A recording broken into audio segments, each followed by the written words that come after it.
السلام علیکم ورحمت الله وبرکاته. ملګرو په دې سیټ به تاسو ته د تصویر ښکاري. دا د یو مسافر تصویر دی د کوم تعلق چې د پېښور سره دی.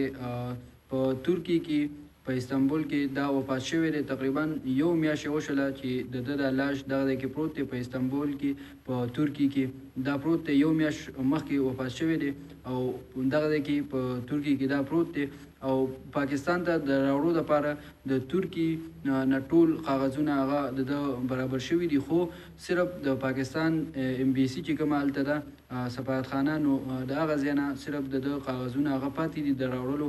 نور د هغو د سایډ نه د ترکیې د سایډ نه ټول کاغذونه د راتلو هغه برابر شوي دي، خو صرف د زمونږ چې کومه سفارتخانه د پاکستان په ترکیې کې نو د هغو نه صرف پاتې ده او د هغو د کاغذونو نه دي سیټ شوي د ده لپاره او د راتلو لپاره.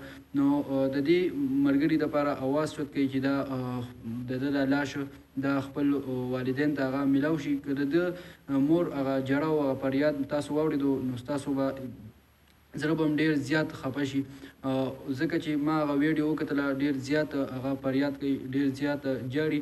او زه د هغه ملګرو ته درخواست کوم چې د ده دې رور دپاره اواز چوت کړي او دا پاکستان ته راوړلی شي او د ده د لاش هغه مور او پلار ته د میلاو شي. زه د دغې ملګري هم ډېر شکریه ادا کوم چې ده لپاره یې د ترکیې نه اواز چوت کړو.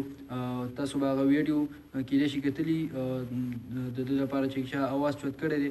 دې تصویر به تاسو ته ښکاري د دې هلک ده والا اواز چوت کړی دی. د ده هم ډېره شکریه ادا کوم. تاسو هم دا ویډیو زیات نه زیات شیر کړئ چې حکومت په دې باندې ایکشن واخلي او د لاش دا د پېښور ته راوړي او د دې خپلو والدین ته هغه د ده د لاش میلاو شي. ډېر ډېره مننه کوم. د الله په امان.